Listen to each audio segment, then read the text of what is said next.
जय श्री हरि। आप सभी भक्तों का स्वागत है हमारी एक और नई वीडियो में। आज हम सुनेंगे पद्मिनी एकादशी व्रत कथा। अधिक मास के शुक्ल पक्ष की एकादशी को पद्मिनी एकादशी कहा जाता है। यह बहुत पुण्यदायी मानी जाती है। मान्यता है कि इस व्रत को करने से भगवान विष्णु और माता लक्ष्मी की विशेष कृपा प्राप्त होती है तथा सभी पापों का नाश होता है। पद्मिनी एकादशी व्रत कथा। प्राचीन समय में त्रेता युग में महिष्मती नगरी में कृतवीर्य नामक एक महान राजा राज्य करते थे। उनकी पत्नी का नाम पद्मिनी था।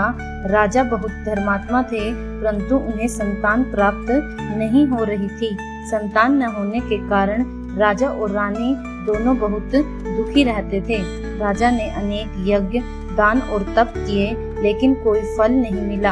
अंत में राजा कृतवीर्य अपनी पत्नी पद्मिनी के साथ वन में तपस्या करने चले गए। उन्होंने कई वर्षों तक कठोर तप किया। राजा का शरीर कमजोर हो गया, परंतु संतान की प्राप्ति नहीं हुई। एक दिन रानी पद्मिनी को महान पतिव्रता अनसुईया माता के दर्शन हुए। रानी ने विनम्रता से उनसे संतान प्राप्ति का उपाय पूछा। तब माता अनसुईया ने कहा, हे देवी, अधिक मास के शुक्ल पक्ष की पद्मिनी एकादशी का व्रत श्रद्धा और नियम पूर्वक करो। भगवान विष्णु प्रसन्न होकर तुम्हारी मनोकामना पूर्ण करेंगे। रानी पद्मिनी ने विधि पूर्वक पद्मिनी एकादशी का व्रत किया। रात्रि में जागरण किया, भगवान विष्णु की पूजा की और द्वादशी के दिन ब्राह्मणों को भोजन करवाकर व्रत का पारण किया।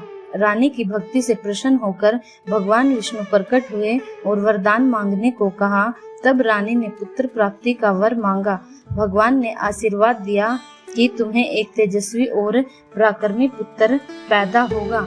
कुछ समय बाद रानी पद्मिनी ने एक महान पुत्र को जन्म दिया, जिनका नाम कार्तवीर्य अर्जुन पड़ा।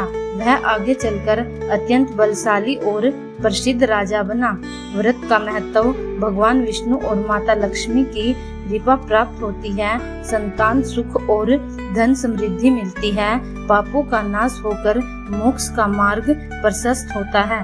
घर में सुख शांति और सौभाग्य बढ़ता है। बोल विष्णु भगवान की जय।